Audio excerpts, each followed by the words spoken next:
Welcome back to my YouTube channel.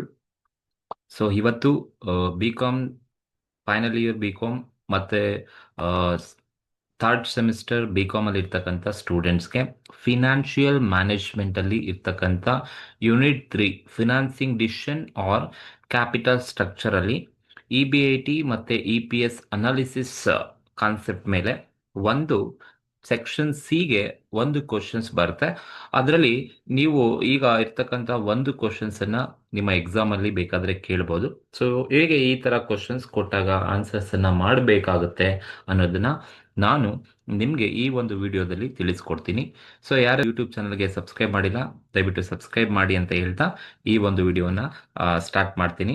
ತಪ್ಪದೆ skip ಮಾಡದೆ ಈ ಒಂದು ವಿಡಿಯೋನ ಪೂರ್ತಿ ನೋಡಿ. ನಿಮ್ಗೆ ಇಷ್ಟ ಆದರೆ ಲೈಕ್ ಮಾಡಿ. ಸೊ ಅಥವಾ ನಿಮಗೆ ಕಮೆಂಟ್ ಬೇಕಾದರೂ ಕೂಡ ನೀವು ಅದನ್ನ ಡಿಸ್ಕಸ್ ಮಾಡ್ತಾ ಹೋಗೋಣ. The balance sheet of X company limited as on 31/3/2025 as follows. ಅಂದರೆ ಬ್ಯಾಲೆನ್ಸ್ ಶೀಟನ್ನು ಕೊಟ್ಟಿದ್ದಾರೆ. ಎಕ್ಸ್ ಕಂಪನಿಗೆ ಸಂಬಂಧಪಟ್ಟಂತೆ ಲಯಬಿಲಿಟೀಸ್ ಇದೆ ಅಂಡ್ ಅಸೆಟ್ಸ್ ಕೊಟ್ಟಿದ್ದಾರೆ. ಲಯಬಿಲಿಟೀಸಲ್ಲಿ ನೋಡಿ, equity share capital of ₹10 each 6 lakh rupees ಕೊಟ್ಟಿದ್ದಾರೆ. ಅಂದರೆ 6 lakh ಈಕ್ವಿಟಿ ಶೇರ್ ಕ್ಯಾಪಿಟಲ್ ಇದೆ, 10 rupees ವ್ಯಾಲ್ಯೂ ಇರ್ತಕ್ಕಂಥದ್ದು. 10% ಡಿಬೆಂಚರ್ಸ್ ಕೊಟ್ಟಿದ್ದಾರೆ, 8 lakh rupees ಇದೆ. And profit and loss account ಕೊಟ್ಟಿದ್ದಾರೆ, 2 lakh rupees ಇದೆ. ಕರೆಂಟ್ ಲಯಬಿಲಿಟಿ ಕೊಟ್ಟಿದ್ದಾರೆ, 4 lakh rupees ಇದೆ. ಟೋಟಲ್ ಲಯಬಿಲಿಟೀಸ್ ಬಂದು 20 lakh ಇದೆ. ಅಸೆಟ್ಸ್ ನೋಡಿ, ಫಿಕ್ಸ್ಡ್ ಅಸೆಟ್ 15 lakh ಕೊಟ್ಟಿದ್ದಾರೆ, ಕರೆಂಟ್ ಅಸೆಟ್ 5 lakh ಕೊಟ್ಟಿದ್ದಾರೆ. ಟೋಟಲ್ ಅಸೆಟ್ಸ್ ಬಂದು 20 lakh. ಇದು ಬ್ಯಾಲೆನ್ಸ್ ಶೀಟಲ್ಲಿ ಇರ್ತಕ್ಕಂಥ ಟೋಟಲ್ ಲಯಬಿಲಿಟಿ ಮತ್ತು ಟೋಟಲ್ ಅಸೆಟ್ ಕೊಟ್ಟಿದ್ದಾರೆ. ನೆಕ್ಸ್ಟ್ ಲಯಬಿಲಿಟಿ 20 lakh ಇದೆ, ಟೋಟಲ್ ಅಸೆಟ್ 20 lakh ಇದೆ. ನೆಕ್ಸ್ಟ್ ಅಡ್ಜಸ್ಟ್ಮೆಂಟಲ್ಲಿ ಏನು ಕೊಟ್ಟಿದ್ದಾರೆ ನೋಡಿ, the companies total assets turn over ratio is 5 times. ಇದು most important. Total assets turn over ratio 5 times ಇದೆಯಂತೆ. ಇಟ್ ಫಿಕ್ಸ್ಡ್ ಆಪರೇಟಿಂಗ್ ಕಾಸ್ಟ್ ಅಂದರೆ ಫಿಕ್ಸ್ಡ್ ಎಕ್ಸ್ಪೆನ್ಸಸ್ ₹10 lakh ಇದೆ. And variable cost ratio is 30%. ಅಂದರೆ variable cost 30% ಇದೆಯಂತೆ. Income tax rate 50% ಇದೆ. Calculate 3 types of leverages. 3 types of leverages ಅಂದರೆ operating leverage, financial leverage, combined leverage. Second one, determine the likely level of EBIT. ಅಂದರೆ EBITನ ನೀವು find out ಮಾಡಬೇಕು. If earning per share ₹2, ₹3, ₹4 and ₹5 ಇದ್ದಾಗ EBITನ calculate ಮಾಡಿ ಅಂತ ಹೇಳಿದ್ದಾರೆ. ಸೊ ಇಲ್ಲಿ 2 ಇನ್ಫಾರ್ಮೇಷನ್ಸನ್ನು ನಾವು ಯೂಶಲ್ ಆಗಿ ಗಮನಿಸಬೇಕಾಗುತ್ತೆ. ಒಂದು, ಲಿವರೇಜಸ್ಸನ್ನು ಕೂಡ ಕ್ಯಾಲ್ಕುಲೇಟ್ ಮಾಡಬೇಕು, 3 ಲಿವರೇಜಸ್ಸು. ಇನ್ನೊಂದು, ನಾವು EBITನ ಫೈಂಡ್ ಔಟ್ ಮಾಡಬೇಕು. ಅರ್ನಿಂಗ್ ಪರ್ ಶೇರ್ ಅವ್ರು ಕೊಟ್ಟಿದ್ದಾರೆ, ನಾವು EBITನ ಫೈಂಡ್ ಔಟ್ ಮಾಡಬೇಕಾಗುತ್ತೆ. ಸೊ ಇಲ್ಲಿ ಲಿವರೇಜಸ್ಸನ್ನು ನೀವು ಕ್ಯಾಲ್ಕುಲೇಟ್ ಮಾಡಬೇಕು ಅಂದರೆ ನಾವು ಇನ್ಕಮ್ ಸ್ಟೇಟ್ಮೆಂಟನ್ನು ಪ್ರಿಪೇರ್ ಮಾಡಬೇಕಾಗುತ್ತೆ. ಇನ್ಕಮ್ ಸ್ಟೇಟ್ಮೆಂಟನ್ನು ನೀವು ಪ್ರಿಪೇರ್ ಮಾಡಬೇಕಾದ್ರೆ ಇನ್ಕಮ್ ಸ್ಟೇಟ್ಮೆಂಟು ಸ್ಟಾರ್ಟ್ ಆಗೋದು ಸೇಲ್ಸಿಂದ. ನೀವು ಬ್ಯಾಲೆನ್ಸ್ ಶೀಟ್ ಕೊಟ್ಟು ಪ್ಲಸ್ ಅಡಿಷನಲ್ ಇನ್ಫಾರ್ಮೇಷನ್ಸನ್ನು ನೋಡಿದಾಗ ಕ್ವಶನಲ್ಲಿ ಎಲ್ಲೂ ಕೂಡ ಸೇಲ್ಸನ್ನು ಕೊಟ್ಟಿಲ್ಲ. ನೋಡಿ, ಯಾವಾಗ ನೀವು ಲಿವರೇಜಸ್ಸನ್ನು ಫೈಂಡ್ ಔಟ್ ಮಾಡಬೇಕಾದ್ರೆ ಸೇಲ್ಸ್ ಕೊಟ್ಟಿಲ್ಲ ಅಂದರೆ ನಾವು ಸೇಲ್ಸನ್ನು ಫೈಂಡ್ ಔಟ್ ಮಾಡ್ಕೋಬೇಕಾಗುತ್ತೆ. That is calculation of sales ಅನ್ನ ನಾವು ಕ್ಯಾಲ್ಕುಲೇಷನ್ಸ್ ಅನ್ನ ಮಾಡ್ಕೋಬೇಕಾಗತ್ತೆ. ಯಾಕಂದ್ರೆ ಬ್ಯಾಲೆನ್ಸ್ ಶೀಟ್ ಕೊಟ್ಟಿದ್ದಾರೆ ಅಂದ್ರೆ ಬ್ಯಾಲೆನ್ಸ್ ಶೀಟ್ ಅಲ್ಲಿ ಸೇಲ್ಸ್ ಬರೋದಿಲ್ಲ, ಹಾಗಾಗಿ ಅವರು ಸೇಲ್ಸ್ ಕೊಟ್ಟಿಲ್ಲ. ಬದಲಾಗಿ ಸೇಲ್ಸ್ ಅನ್ನ ಫೈಂಡ್ ಔಟ್ ಮಾಡ್ಲಿಕ್ಕೆ ನಮ್ಗೆ ಒಂದು ಇನ್ಫಾರ್ಮೇಶನ್ಸ್ ಅನ್ನ ಅವರು ಕೊಟ್ಟಿದ್ದಾರೆ. ಏನ್ ಇನ್ಫಾರ್ಮೇಶನ್ಸ್ ಕೊಟ್ಟಿದ್ದಾರೆ ಅಂದ್ರೆ ನೋಡಿ, the companies total assets turn over ratio. ಅಂದ್ರೆ ಕಂಪನಿಯ ಟೋಟಲ್ ಅಸೆಟ್ಸ್ ಮತ್ತೆ ಟರ್ನ್ ಓವರ್ ರೇಷಿಯೋ 5 times ಇದೆಯಂತೆ. ಅಂದ್ರೆ ಕಂಪನಿಯ ಟೋಟಲ್ ಅಸೆಟ್ ಎಷ್ಟಿದೆಯೋ ಅದಕ್ಕಿಂತ 5 ಪಟ್ಟು ಸೇಲ್ಸ್ ಜಾಸ್ತಿ ಇದೆ ಅಂತ ಅರ್ಥ. Total asset turnover ratio. Total asset turnover ratio equals sales divided by total asset. Sales divided by total asset ಮಾಡಿದ್ರೆ ನಿಮಗೆ total asset turnover ratio equal sales divided by total asset ಮಾಡಿದ್ರೆ ನಿಮಗೆ sales ಸಿಗುತ್ತೆ. ಹಾಗಾಗಿ ನಾನು ಫಾರ್ಮುಲಾಗೆ apply ಮಾಡಿದ್ರೆ sales equals asset turnover ratio ಎಷ್ಟಿದೆ ಅಂದರೆ 5 ಇದೆ, ಈಕ್ವಲ್ಸ್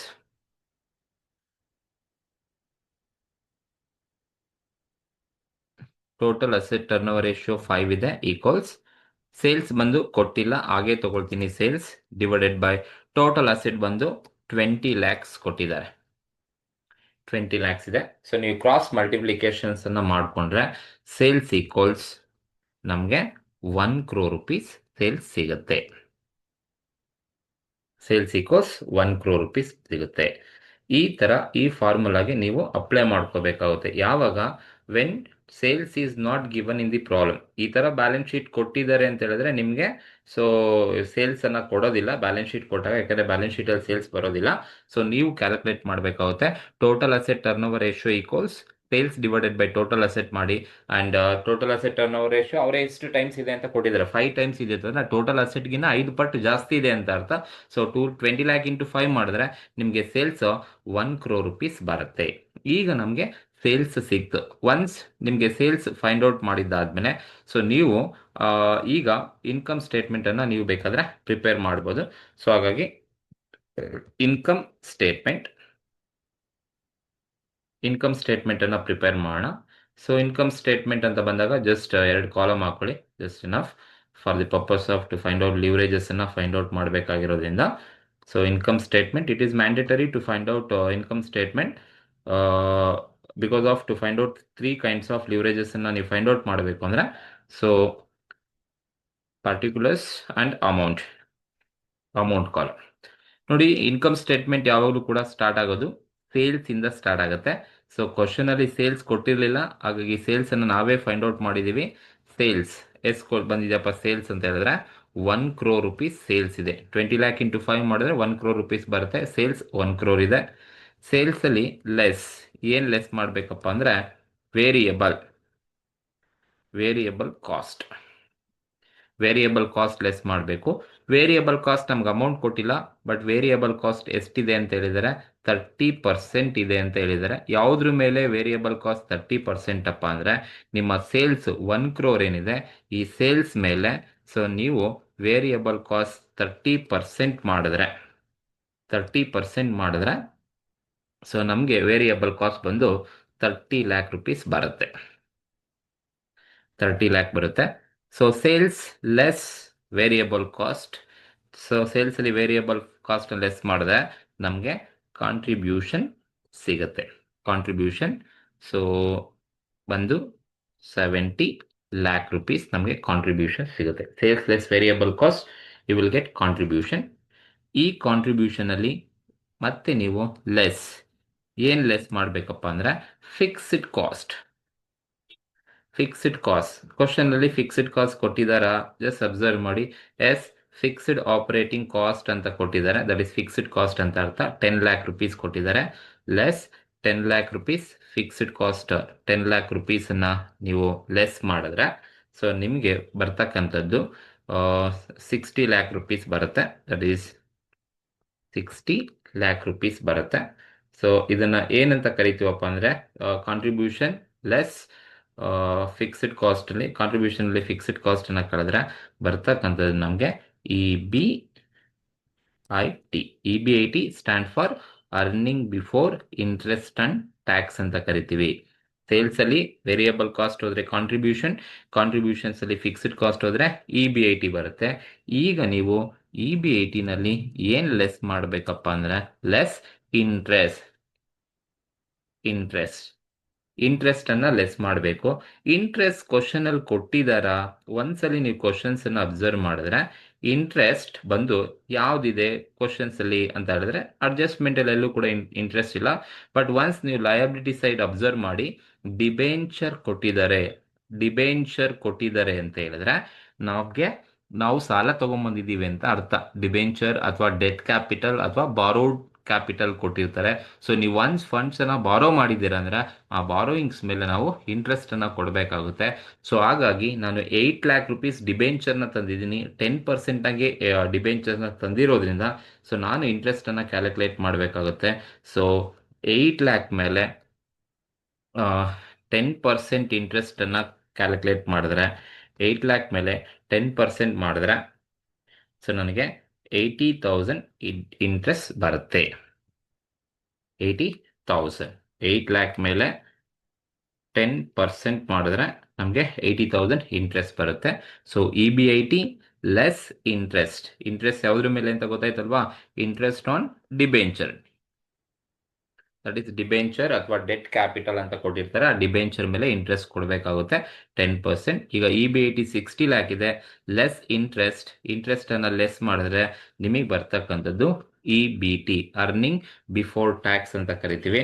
ಸೊ 60 ಲ್ಯಾಕಲ್ಲಿ -80,000 ನೀವು ಲೆಸ್ ಮಾಡಿದ್ರೆ ಸೊ ನಮಗೆ ಬರ್ತಕ್ಕಂಥದ್ದು 5 ಲ್ಯಾಕ್ 59,20,000 ನಮಗೆ EBT ಬರುತ್ತೆ. ಇದು 59,20,000 EBT.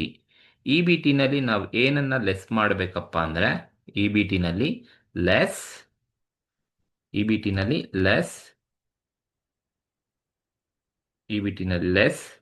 Interest, not interest, EBT less income tax. Question ಅಲ್ಲಿ ಇನ್ಕಮ್ ಟ್ಯಾಕ್ಸ್ ಕೊಟ್ಟಿದ್ದಾರೆ. ಎಷ್ಟು ಪರ್ಸೆಂಟ್ ಅಪ್ಪ ಅಂದ್ರೆ 50% ಅಂತ ಅವರೇ ಹೇಳಿದ್ದಾರೆ. ಇನ್ಕಮ್ ಟ್ಯಾಕ್ಸ್ 50% ಕೊಟ್ಟಿದ್ದಾರೆ. ಕ್ವಶನ್ಸ್ ಅನ್ನು ಅಬ್ಸರ್ವ್ ಮಾಡಿದ್ರೆ 50% ಇದೆ.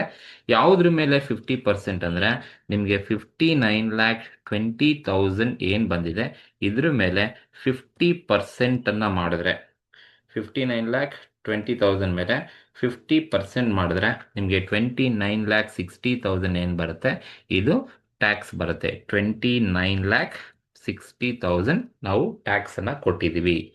EBTನಲ್ಲಿ ನೀವು ಟ್ಯಾಕ್ಸ್ ಅನ್ನ ಲೆಸ್ ಮಾಡಿದ್ರೆ ಬರ್ತಕ್ಕಂಥದ್ದು EAT, ಅರ್ನಿಂಗ್ ಆಫ್ಟರ್ ಟ್ಯಾಕ್ಸ್ ಸಿಗುತ್ತೆ. ಸೊ ಎಷ್ಟು ಬರುತ್ತಪ್ಪ ಅಂದ್ರೆ 29,60,000 ನಮಗೆ ಅರ್ನಿಂಗ್ ಆಫ್ಟರ್ ಟ್ಯಾಕ್ಸ್ ಸಿಗುತ್ತೆ. ಸೊ ನೋಡಿ, ಬರೀ ಲಿವರೇಜಸ್ ಅನ್ನ ಕ್ಯಾಲ್ಕುಲೇಟ್ ಮಾಡೋಕೆ ಹೇಳಿದ್ದಾರೆ ಅಂತ ಹೇಳಿದ್ರೆ ನೀವು ಈ ಇನ್ಕಮ್ ಸ್ಟೇಟ್ಮೆಂಟ್ ಅನ್ನ ಮ್ಯಾಂಡೇಟರಿಯಾಗಿ ಪ್ರಿಪೇರ್ ಮಾಡಬೇಕಾಗುತ್ತೆ. That is sales less variable cost, you will get contribution, less fixed cost EBIT, less interest EBT, less tax EAT. ಈಗ ನೀವು ಲಿವರೇಜಸ್ ಅನ್ನ ಕೇಳಿದರೆ ಒಂದೊಂದೇ ಲಿವರೇಜಸ್ ಅನ್ನ ನೀವು ಕ್ಯಾಲ್ಕುಲೇಷನ್ಸ್ ಅನ್ನ ಮಾಡಬಹುದು. ಫಸ್ಟ್ ಒನ್ ಬಂದು ಆಪರೇಟ್ 3 ಟೈಪ್ಸ್ ಅಂತ ಹೇಳಿದ್ರೆ ಅದರಲ್ಲಿ ಮೊದಲನೇ ಲಿವರೇಜಸ್ ಯಾವ್ದಪ್ಪ ಅಂತ ಹೇಳಿದ್ರೆ ಆಪರೇಟಿಂಗ್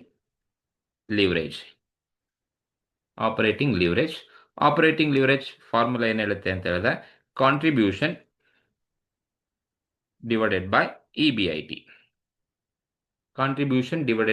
EBIT ಅಂತ ಕರಿತೀವಿ. ಸೊ ಈಗ ಕಾಂಟ್ರಿಬ್ಯೂಷನ್ ಎಷ್ಟಿದೆಯಪ್ಪ, 70 ಲ್ಯಾಕ್ ಇದೆ, ನಾವು ಆಲ್ರೆಡಿ ಫೈಂಡ್ ಔಟ್ ಮಾಡಿದ್ವಿ. ಸೊ ಕಾಂಟ್ರಿಬ್ಯೂಷನ್ಸ್ ಬಂದು 70 ಲ್ಯಾಕ್ ಇದೆ, ಡಿವೈಡೆಡ್ ಬೈ EBIT ಎಷ್ಟಿದೆ, EBIT ಬಂದು 60 ಲ್ಯಾಕ್ ಇದೆ. So 70 lakh divided by 60 lakh, you will get 1.16. ನಮಗೆ ಆಪರೇಟಿಂಗ್ ಲಿವರೇಜಸ್ ಬಂದು 1.16 ನನಗೆ ಆಪರೇಟಿಂಗ್ ಲಿವರೇಜಸ್ ಬರುತ್ತೆ. ಸೊ ಇದು first one leverages, operating leverages ಅಂತ ಕರಿತೀವಿ. So first one operating leverage, contribution divided by EBIT. ನೀವು ಕಾಂಟ್ರಿಬ್ಯೂಷನ್ ಡಿವೈಡೆಡ್ ಬೈ EBIT ಮಾಡಿದ್ರೆ ನಿಮಗೆ ಆಪರೇಟಿಂಗ್ ಲಿವರೇಜ್ ಸಿಗುತ್ತೆ. ಎರಡನೇದು ಬಂದು ಯಾವುದಪ್ಪ ಅಂದ್ರೆ financial leverage. Financial leverage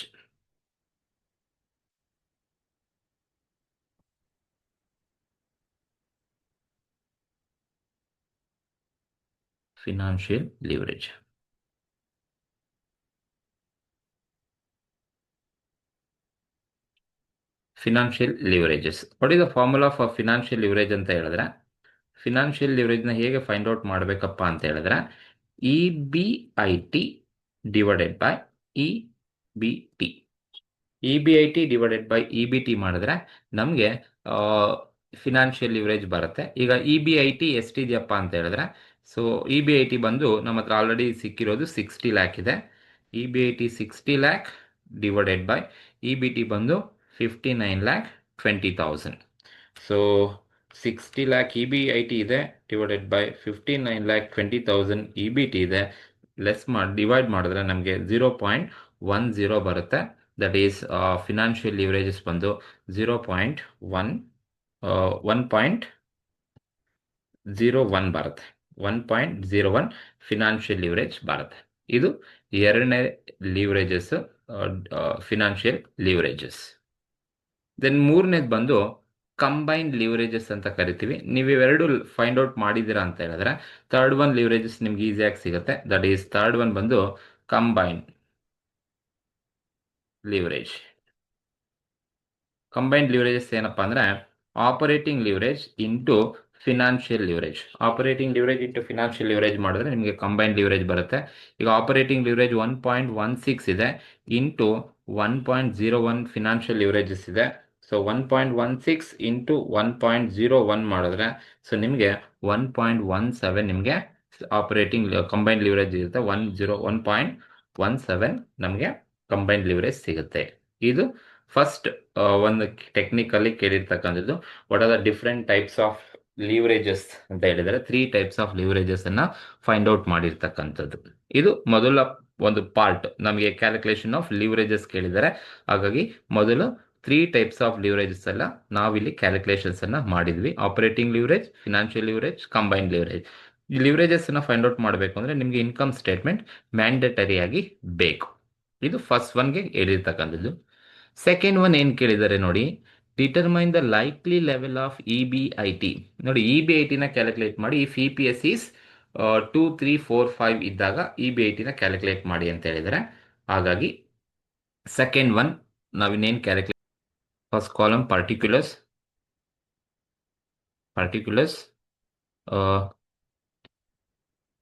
E P S 2 rupees, EPS 3 rupees, that is EPS 3 rupees and EPS 4 rupees and EPS 5 rupees. ಅದನ್ನ ಹೇಳೋದು ನಮಗೆ calculation of likely level of E B I ಟಿನ ಕ್ಯಾಲ್ಕುಲೇಟ್ ಮಾಡಿ ಅಂತ. So likely level of E B I T if E P S is 2, 3, 4, 5. E P S 2, 3, 4, 5 ಇದ್ದಾಗ ಎಷ್ಟು ಬರುತ್ತೆ E B I T ನಾವು ಕ್ಯಾಲ್ಕುಲೇಟ್ ಮಾಡ್ತಾ ಇರ್ತಕ್ಕಂಥದ್ದು. ಸೊ ನೋಡಿ, ಈಗ ನಾವು ಇ ಪಿ ಎಸ್ ಅವರೇ ಕೊಟ್ಟಿದ್ದಾರೆ, ಅರ್ನಿಂಗ್ ಪರ್ ಶೇರ್ ಅವರೇ ಕೊಟ್ಟಿದ್ದಾರೆ. ನಾವು ಇ ಬಿ ಐ ಟಿನ ಕ್ಯಾಲ್ಕುಲೇಟ್ ಮಾಡಬೇಕು ಅಂದರೆ ಒಂದ್ಸಲ ಇನ್ಕಮ್ ಸ್ಟೇಟ್ಮೆಂಟ್ ನೋಡಿ ಸೇಲ್ಸ್ ಕೊಟ್ಟು ಇ ಬಿ ಐ ಟಿನ ನಾವು ಫೈಂಡ್ ಔಟ್ ಮಾಡಿದ್ದೀವಿ, ಸರಿನಾ? ಇ ಬಿ ಐ ಟಿ ನಾವು ಫೈಂಡ್ ಔಟ್ ಮಾಡಿದ್ದೀವಿ. ಇವಾಗ ಅವ್ರೇನು ಮಾಡಿದ್ದಾರೆ, ಸೊ ಇ ಪಿ ಎಸ್ ಅವರೇ ಕೊಟ್ಬಿಟ್ಟಿದ್ದಾರೆ, ಅರ್ನಿಂಗ್ ಪರ್ ಶೇರ್ ಕೊಟ್ಟಿದ್ದಾರೆ. ಅರ್ನಿಂಗ್ ಪರ್ ಶೇರ್ ಕೊಟ್ಟಾಗ ನಾವು E B I T calculate ಮಾಡಬೇಕು ಅಂದರೆ ನೀವು ರಿವರ್ಸ್ ಆಗಿ ಹೋಗಬೇಕು. ರಿವರ್ಸ್ ಹೋಗಬೇಕು ಅಂದರೆ ಫಸ್ಟು ಅರ್ನಿಂಗ್ ಆಫ್ಟರ್ ಟ್ಯಾಕ್ಸ್ ತಗೋಬೇಕು. ಯಾಕೆಂದರೆ ನಾವು ಇ ಬಿ ಐ ಟಿನ ಕ್ಯಾಲ್ಕುಲೇಟ್ ಮಾಡಬೇಕು. ಸೊ ಇ ಬಿ ಐ ಟಿನ ಕ್ಯಾಲ್ಕುಲೇಟ್ ಮಾಡಬೇಕು ಅಂತ ಹೇಳಿದ್ರೆ ನಾವು ಒಂದು ಇಲ್ಲ sales less variable cost, contribution less fixed cost E B I T ಸಿಗುತ್ತೆ. ಇಲ್ಲ ಅಂದರೆ ನಿನ್ಗೆ ಇ ಪಿ ಎಸ್ ಕೊಟ್ಟಿದ್ದಾರೆ ಅಂದರೆ ಲಾಸ್ಟಿಂದ ಕೊಟ್ಟಿದ್ದಾರೆ, ನಾನು ರಿವರ್ಸಲ್ಲಿ ಹೋಗಬೇಕಾಗುತ್ತೆ. ಹಾಗಾಗಿ ನಾವು ಇ ಪಿ ಎಸ್ 2, 3, 4, 5 ಇದ್ದಾಗ ನಾವು ಕ್ಯಾಲ್ಕುಲೇಷನ್ಸ್ ಹೇಗೆ ಮಾಡಬೇಕು ಅಂದರೆ ಫಸ್ಟ್ ನೀವು ಅರ್ನಿಂಗ್ ಆಫ್ಟರ್ ಟ್ಯಾಕ್ಸ್ ಅನ್ನು ತಗೋಬೇಕು. ಅರ್ನಿಂಗ್ ಆಫ್ಟರ್ ಟ್ಯಾಕ್ಸ್ ಎಷ್ಟು ಕೊಟ್ಟಿಲ್ಲ ಕ್ವಶನಲ್ಲಿ, ಹಾಗಾಗಿ ಅರ್ನಿಂಗ್ ಆಫ್ಟರ್ ಟ್ಯಾಕ್ಸ್ ಕೊಟ್ಟಿಲ್ಲ ಅಂದರೆ ಹೇಗೆ ಅರ್ನಿಂಗ್ ಆಫ್ಟರ್ ಟ್ಯಾಕ್ಸ್ ಅನ್ನು ನೀವು ಫೈಂಡ್ ಔಟ್ ಮಾಡಬೇಕಾಗುತ್ತಪ್ಪ ಅಂತ ಹೇಳಿದ್ರೆ, ಸೊ ಒಂದು E P S into number of equity shares, E P S into number of equity shares ಮಾಡಿದ್ರೆ ನಿಮಗೆ ಅರ್ನಿಂಗ್ ಆಫ್ಟರ್ ಟ್ಯಾಕ್ಸ್ ಸಿಗುತ್ತೆ. ಈಗ ಮೊದಲನೇದಕ್ಕೆ ಎಷ್ಟಿದೆಯಪ್ಪ ಅಂತ ಹೇಳ್ಬಿಟ್ರೆ ಇ ಪಿ ಎಸ್ ಮೊದಲನೇ ಕಾಲಮಲ್ಲಿ 2 rupees ಇದೆ, ಜಸ್ಟ್ ಇಲ್ಲೇ ತೋರಿಸಿದ್ದೀನಿ. So 2 rupees E P S ಇದೆ into number of equity shares ಎಷ್ಟಿದೆಯಪ್ಪ ಅಂದರೆ ಕ್ವಶನ್ಸನ್ನು ಅಬ್ಸರ್ವ್ ಮಾಡ್ಕೊಳ್ಳಿ. So number of equity shares ಎಷ್ಟಿದೆ ಅಂತ ಹೇಳಿದ್ರೆ 6 lakh ಕ್ಯಾಪಿಟಲ್ ಇದೆ, 10 rupees ಫೇಸ್ ವ್ಯಾಲ್ಯೂ ಇದೆ. ಹಾಗಾಗಿ ನಾನು ಇಲ್ಲಿ ನಂಬರ್ ಆಫ್ ಈಕ್ವಿಟಿ ಶೇರ್ಸ್ ಅನ್ನು ಫೈಂಡ್ ಔಟ್ ಮಾಡಿದ್ದೀನಿ. ನಂಬರ್ ಆಫ್ ಈಕ್ವಿಟಿ ಶೇರ್ಸ್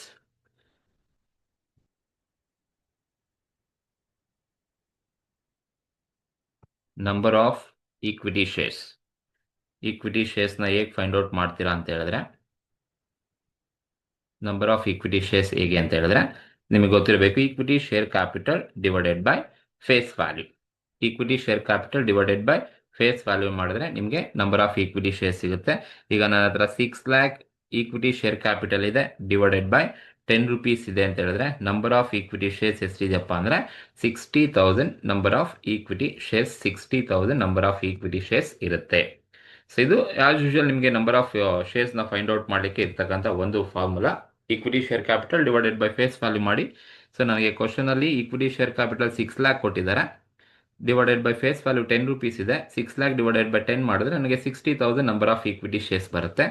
ಈಗ ನೀವು ಅರ್ನಿಂಗ್ ಆಫ್ಟರ್ ಟ್ಯಾಕ್ಸ್ನ ತಗೋಬೇಕಾದ್ರೆ ಇ ಪಿ ಎಸ್ ಆಯಾ ಕಾಲಮಲ್ಲಿ ಎಷ್ಟೆಷ್ಟಿದೆ ನೋಡಿ into number of equity shares ನನ್ನ ಹತ್ರ 60,000 ಇದೆ. ಸೊ ಮಲ್ಟಿಪ್ಲೈ ಮಾಡಿ 60 into 2 ಮಾಡಿದ್ರೆ ಸೊ 1,30,000 20,000 ಅರ್ನಿಂಗ್ ಆಫ್ಟರ್ ಟ್ಯಾಕ್ಸ್ ಬರುತ್ತೆ. ಸೆಕೆಂಡ್ ಒನ್ ಅಲ್ಲಿ ಅರ್ನಿಂಗ್ ಇ ಪಿ ಎಸ್ ಬಂದು 3 rupees ಇದೆ, ಇಂಟು ಈಕ್ವಿಟಿ ಶೇರ್ಸ್ ಬಂದು 60,000 ಇದೆ. ಸೊ ಮಲ್ಟಿಪ್ಲೈ ಮಾಡಿದ್ರೆ ಸೊ ನಮಗೆ ದಿಸ್ ಇಸ್ 1,20,000. ಸೆಕೆಂಡ್ ಇಂಟು 60 ಮಾಡಿದ್ರೆ 1,80,000. ಸೆಕೆಂಡ್ ಕಾಲಮಲ್ಲಿ 1,80,000 ಇರುತ್ತೆ. ಅಂಡ್ ಫೋರ್ತ್ ಕಾಲಮಲ್ಲಿ ಇ ಪಿ ಎಸ್ 4 rupees ಇದೆ, into number of equity share 60,000 ಇದೆ. ಸೊ 2,40,000 ಬರುತ್ತೆ. ಅಂಡ್ ಲಾಸ್ಟ್ ಕಾಲಮಲ್ಲಿ 5 rupees ಇ ಪಿ ಎಸ್ ಇದೆ, into number of equity shares 60,000 ಇದೆ. ಸೊ ಹಾಗಾಗಿ ಮಲ್ಟಿಪ್ಲೈ ಮಾಡಿದ್ರೆ ನನಗೆ 3,00,000 rupees ನನಗೆ ಅರ್ನಿಂಗ್ ಆಫ್ಟರ್ ಟ್ಯಾಕ್ಸ್ ಬರುತ್ತೆ. ಇದು ಅರ್ನಿಂಗ್ ಆಫ್ಟರ್ ಟ್ಯಾಕ್ಸ್. ಯಾಕೆಂದ್ರೆ ನಮ್ಗೆ E B I T calculate ಮಾಡಿ ಇ ಪಿ ಎಸ್ ಕೊಟ್ಟಿದ್ದಾರೆ ಅಂದ್ರೆ ನಾವು ರಿವರ್ಸಲ್ ಹೋಗಬೇಕಾಗುತ್ತೆ. ಡೈರೆಕ್ಟ್ ನೀವು ಅರ್ನಿಂಗ್ ಆಫ್ಟರ್ ಟ್ಯಾಕ್ಸ್ ಇಂದ ತಗೊಳ್ಳಿ. ಅರ್ನಿಂಗ್ ಆಫ್ಟರ್ ಟ್ಯಾಕ್ಸ್ ಎಲ್ಲೂ ಇರೋದಿಲ್ಲ, ನಾವು ಫೈಂಡ್ ಔಟ್ ಮಾಡಬೇಕು. ಇ ಪಿ ಎಸ್ 2 rupees ಇದ್ದಾಗ, 3 rupees ಇದ್ದಾಗ, 4 rupees ಇದ್ದಾಗ, 5 rupees ಇದ್ದಾಗ. ಸೊ ಈ ಫಾರ್ಮುಲಾ ಗೊತ್ತಿರಬೇಕು. ಅರ್ನಿಂಗ್ ಆಫ್ಟರ್ ಟ್ಯಾಕ್ಸ್ನ ಕ್ಯಾಲ್ಕುಲೇಟ್ ಮಾಡ್ತೀರಾ ಅಂದ್ರೆ ಅರ್ನಿಂಗ್ ಪರ್ ಶೇರ್ ಅಂದ್ರೆ ಆಯಾ ಕಾಲಮ್ ಅಲ್ಲಿ ಎಷ್ಟು ಅರ್ನಿಂಗ್ ಪರ್ ಶೇರ್ ಇದೆ, ಇ ಪಿ ಎಸ್ ಎಷ್ಟೆಷ್ಟಿದೆ ಆ ಕಾಲಮಲ್ಲಿ, into number of equity shares which is given in the problem. ಎಷ್ಟು ಕೊಟ್ಟಿದ್ದಾರೆ ನೋಡ್ಕೊಳ್ಳಿ, ನಿಮಗೆ ಅರ್ನಿಂಗ್ ಆಫ್ಟರ್ ಟ್ಯಾಕ್ಸ್ ಸಿಗುತ್ತೆ. ಈಗ ಅರ್ನಿಂಗ್ ಆಫ್ಟರ್ ಟ್ಯಾಕ್ಸ್ ಆಗಿ ನೀವೇನು ಮಾಡಬೇಕು ಅಂದರೆ ಆ್ಯಡ್ ಮಾಡಬೇಕು ಅಂದರೆ ಆ್ಯಡ್ ಇನ್ಕಮ್ ಟ್ಯಾಕ್ಸ್ ಅನ್ನ ಆ್ಯಡ್ ಮಾಡಬೇಕು. ಕ್ವಶನಲ್ಲಿ ಎಷ್ಟು ಇನ್ಕಮ್ ಟ್ಯಾಕ್ಸ್ ಅನ್ನ ಕೊಟ್ಟಿದ್ದಾರೆ ಅಂತ ಹೇಳಿದ್ರೆ ನೋಡಿ 50% ಕೊಟ್ಟಿದ್ದಾರೆ. ಸರಿನಾ? ಸೊ ನೋಡಿ, ನೀವು ಆರ್ಡರ್ ವೈಸ್ ಬಂದರೆ ನೀವು ಸ್ಟ್ರೈಟಾಗಿ ಹೀಗೆ ಬರ್ತೀರಾ ಅಂದರೆ ಎಲ್ಲ ಲೆಸ್ ಮಾಡ್ಕೊಂಡು ಬರಬೇಕು. ಬಟ್ ನಾನು ಇ ಎ ಟಿಯಿಂದ ರಿವರ್ಸಲ್ ಹೋಗ್ತಾ ಇದ್ದೀನಿ ಅಂದರೆ ಎಲ್ಲ ಕಾಂಪೊನೆಂಟ್ಸ್ ನೀನು ರಿವರ್ಸಲ್ ಆ್ಯಡ್ ಮಾಡ್ತಾ ಬರಬೇಕಾಗುತ್ತೆ. ಹಾಗಾಗಿ ಇಲ್ಲಿ ಲೆಸ್ ಮಾಡಿದ್ದೀನಿ, ಸ್ಟ್ರೈಟಲ್ಲಿ ಬಂದಾಗ ಈಗ ರಿವರ್ಸಲ್ ಹೋಗ್ತಾ ಇರೋದ್ರಿಂದ ನಾವು ಆ್ಯಡ್ ಮಾಡಬೇಕಾಗುತ್ತೆ. ಎಸ್ ಪರ್ಸೆಂಟ್ ಅಂದರೆ 50% ಆ್ಯಡ್ ಮಾಡಬೇಕು. 50%. ಯಾವುದ್ರ ಮೇಲೆ 50% ಅಂತ ಹೇಳಿದ್ರೆ ನಾನು ನಿಮ್ಗೆ ಈಗ ತೋರಿಸ್ತೀನಿ. ಈಗ ಮೊದಲನೇ ಕಾಲಮ್ನಲ್ಲಿ ಇ ಎ ಟಿ ಎಷ್ಟಿದೆಯಪ್ಪ, 1,20,000 ಇ ಎ ಟಿ ಇದೆ. ಇದ್ರ ಮೇಲೆ 50 ಡಿವೈಡೆಡ್ ಬೈ 50 ಮಾಡಬೇಕು. ಡಿವೈಡೆಡ್ ಬೈ 50 ಏನಪ್ಪ ಅಂದರೆ ನಾನು ರಿವರ್ಸಲ್ ಮಾಡ್ತಾ ಇರೋದ್ರೆ ಟೋಟಲ್ 100% ಟ್ಯಾಕ್ಸಲ್ಲಿ ಎಸ್ ಪರ್ಸೆಂಟ್ ಟ್ಯಾಕ್ಸ್ ಕೊಟ್ಟಿದ್ದಾರೆ. 50%ನ್ನು ಮೈನಸ್ ಮಾಡಿಕೊಂಡು ಇನ್ ಬ್ಯಾಲೆನ್ಸ್ 50% ಟ್ಯಾಕ್ಸನ್ನು ತಗೋಬೇಕಾಗುತ್ತೆ. ಸರಿನಾ? ಸೊ ಫಾರ್ ಎಕ್ಸಾಂಪಲ್ ನಿಮಗೆ 50 ಬದಲು 30% ಕೊಟ್ಟಿದ್ರು ಅಂದ್ಕೊಳ್ಳಿ. ಅವಾಗ ನೀವು 30 ಡಿವೈಡೆಡ್ ಬೈ 70 ತಗೊಳ್ತಿದೆ. 100ಅಲ್ಲಿ 30ನ ಮೈನಸ್ ಮಾಡಿದ್ರೆ ಡಿನಾಮಿನೇಟ್ರಲ್ಲಿ 70% ತಗೋಬೇಕಿತ್ತು. ಸೊ ಇದು ರಿವರ್ಸಲ್ಲಿ ಮಾಡಿದ್ರೆ ಮಾತ್ರ ನೀವು ಈಗ ಮಾಡ್ಕೋಬೇಕಾಗುತ್ತೆ. ಸೊ 1,20,000. ಸೊ ನಮಗೆ ಏನು ಕೊಟ್ಟಿದ್ದಾರೆ? ಸೊ 1,20,000 ಏನಿದೆ, 1,20,000 ಮೇಲೆ 50% ಮಾಡಿದ್ರೆ ನಮಗೆ 1,20,000 ಆಗೇ ಇರುತ್ತೆ. ಸೊ ಇನ್ನು ಸಿಂಪಲ್ ಆಗಿ ನಿಮಗೆ 50% ಕೊಟ್ಟಿದ್ದಾರೆ ಅಂತ ಗೊತ್ತಾದರೆ ಸೊ ನಿಮಗೆ ಟ್ಯಾಕ್ಸ್ ಎಷ್ಟು ಕೊಟ್ಟಿದ್ದಾರೆ ಅಷ್ಟೇ ನಿಮಗೆ ಸೊ ಇರುತ್ತೆ ಅಂತ ಅರ್ಥ. ಅಂದರೆ ಟ್ಯಾಕ್ಸ್ ಎಷ್ಟು ಇ ಎ ಟಿ ಎಷ್ಟು ಇರುತ್ತೆ ಅಷ್ಟೇ ನಿಮಗೆ ಟ್ಯಾಕ್ಸ್ ಕೂಡ ಬರುತ್ತೆ. ಬಟ್ 50 ಬದಲು ಬೇರೆ ಪರ್ಸೆಂಟೇಜ್ ಕೊಟ್ಟಾಗ ನೀವು ಹೀಗೆ ಮಾಡ್ಕೋಬೇಕಾಗುತ್ತೆ. ಫಾರ್ ಎಕ್ಸಾಂಪಲ್ 40 ಕೊಡ್ಸಿದ್ರೆ 40 ಡಿವೈಡೆಡ್ ಬೈ 60, 30 ಕೊಟ್ಟಿದ್ರೆ 30 ಡಿವೈಡೆಡ್ ಬೈ 70 ಮಾಡ್ಕೋಬೇಕಾಗುತ್ತೆ. ಇಲ್ಲಿ 50 ಕೊಟ್ಟಂತ 50% ಡಿವೈಡೆಡ್ ಬೈ 100 ಮೈನಸ್ 50 ಮಾಡಿದ್ರೆ 50 ಬರುತ್ತೆ. 50 ಕ್ಯಾನ್ಸಲ್ ಆದರೆ ನಮಗೆ ಇ ಎ ಟಿ 1,20,000 ಆಗೇ ಇರುತ್ತೆ. ಸೇಮ್ ಸೆಕೆಂಡ್ ಒನ್ಗೂ ಕೂಡ ಹಾಗೆ ಮಾಡಿಕೊಂಡ್ರೆ ನಿಮಗೆ 1,80,000 ಇರುತ್ತೆ. ದೆನ್ ಥರ್ಡ್ ಕಾಲಮಿಗೆ ಬಂದು 2,40,000 ಇರುತ್ತೆ ಹಾಗೆ. ದೆನ್ ಲಾಸ್ಟ್ ಕಾಲಮಿಗೆ ಬಂದು 3,00,000 rupees ಹಾಗೆ ಇರುತ್ತೆ. ಹೇಗೆ ಅಂದರೆ ಟ್ಯಾಕ್ಸ್ ನೀವು 50% ಇಲ್ಲಿ ಕ್ಯಾಲ್ಕುಲೇಟ್ ಮಾಡ್ಕೊಂಡಿದ್ದೀನಿ. ಸೊ ಹಾಗಾಗಿ ನಿಮಗೆ ಬರ್ತಾ ಇದೆ. ಈ ಫಾರ್ ಎಕ್ಸಾಂಪಲ್ ಸೆಕೆಂಡ್ ಒನ್ಗೂ ತೋರಿಸಿರ್ತೀನಿ. 1,80,000 ಇದೆ, ಇಂಟು 50 ಡಿವೈಡೆಡ್ ಬೈ 50 ಮಾಡಿದ್ರೆ ನಿಮಗೆ 1,80,000 ಸೆಕೆಂಡ್ ಕಾಲಮಲ್ಲಿ ಹಾಗೇ ಇರುತ್ತೆ. ಹಾಗಾಗಿ ಇ ಎ ಟಿಗೆ ನೀವು ಟ್ಯಾಕ್ಸನ್ನು ಆ್ಯಡ್ ಮಾಡಬೇಕು. ಇಲ್ಲಿ E B I T calculate ಮಾಡ್ತಾ ಇದ್ದೀರಾ ಅಂದರೆ ಸೊ ಆ್ಯಡ್ ಮಾಡಿದ್ರೆ ನಿಮಗೆ ಬರ್ತಕ್ಕಂಥದ್ದು ಇ ಬಿ ಟಿ ಬರುತ್ತೆ. ಸೊ ಎಷ್ಟು ಇ ಬಿ ಟಿ ಬರುತ್ತೆ ಅಂತ ಹೇಳಿದ್ರೆ ಫಸ್ಟ್ ಕಾಲಮ್ 2,40,000 ಬರುತ್ತೆ, ಸೆಕೆಂಡ್ ಕಾಲಮಲ್ಲಿ 3,60,000 ಬರುತ್ತೆ, ಥರ್ಡ್ ಕಾಲಮಲ್ಲಿ 4,80,000 ಬರುತ್ತೆ, ಲಾಸ್ಟ್ ಕಾಲಮಲ್ಲಿ 6,00,000 ಇ ಬಿ ಟಿ ಬರುತ್ತೆ. ಸೊ ಇ ಬಿ ಟಿಗೆ ನೆಕ್ಸ್ಟ್ ನೀವೇನು ಆ್ಯಡ್ ಮಾಡಬೇಕು ಅಂದರೆ ಆ್ಯಡ್ ಇಂಟ್ರೆಸ್ಟ್ ಎಷ್ಟು ಇಂಟ್ರೆಸ್ಟನ್ನು ತಗೋಬೇಕು ಅಂದರೆ ನಿಮಗೆ ಕ್ವಶನಲ್ಲಿ ಇಂಟ್ರೆಸ್ಟ್ ನೀವು ಎಷ್ಟು ತೊಗೊಂಡಿದ್ದೀರಾ ಮೇಲೆ ನೋಡಿ. ಇಂಟ್ರೆಸ್ಟ್ಗೆ ಬಂದು ಡಿಬೆಂಚರ್ 8,00,000 ಮೇಲೆ 10% ಮಾಡಿದ್ರೆ ನನಗೆ 80,000 ಇಂಟ್ರೆಸ್ಟ್ ಇರುತ್ತೆ. ಸೊ ಡಿಬೆಂಚರ್ 8,00,000 ಮೇಲೆ 10% ಮಾಡಿದ್ರೆ ನೀವು ಆಲ್ರೆಡಿ ಇಲ್ಲಿ ಇಂಟ್ರೆಸ್ಟ್ ತೊಗೊಂಡಿದ್ದೀರಾ. ಆ ಇಂಟ್ರೆಸ್ಟ್ 80,000 ನೀವು ಇಂಟ್ರೆಸ್ಟ್ ತಗೋಬೇಕಾಗುತ್ತೆ. ಸೊ 80,000 ಇಂಟ್ರೆಸ್ಟ್ ಎಲ್ಲ ಕಾಲಮಲ್ಲೂ 80,000 ಇರುತ್ತೆ, ಕಾನ್ಸ್ಟೆಂಟ್ ಆಗಿ 80,000. ಈ EBTಗೆ ನೀವು ಇಂಟ್ರೆಸ್ಟನ್ನು ಆ್ಯಡ್ ಮಾಡಿದ್ರೆ ಬರೋದೇ EBIT ಅಂತ ಕರಿತೀವಿ. ಅಂದರೆ 240ಗೆ 80 ಆ್ಯಡ್ ಮಾಡಿದ್ರೆ 240 ಪ್ಲಸ್ 80 ಆ್ಯಡ್ ಆದರೆ ನಮಗೆ 320 ಬರುತ್ತೆ, 320,000. ದೆನ್ 360ಗೆ 80 ಆ್ಯಡ್ ಮಾಡಿದ್ರೆ 440,000 ಬರುತ್ತೆ.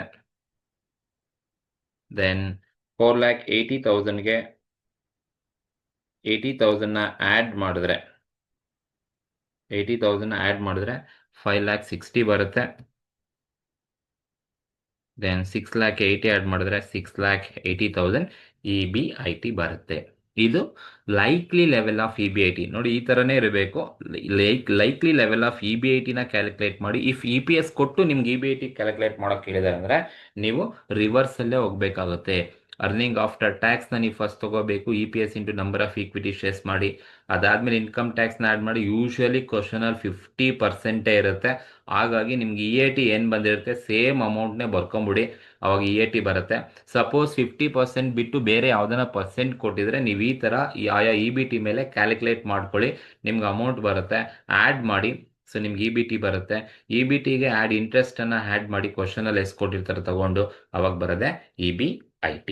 ಇದು 14 ಮಾರ್ಕ್ಸ್ಗೆ ಅಥವಾ 12 ಮಾರ್ಕ್ಸ್ಗೆ ನಿಮ್ಮ ಕ್ವಶನ್ಸಲ್ಲಿ ಇರ್ತಕ್ಕಂಥದ್ದು.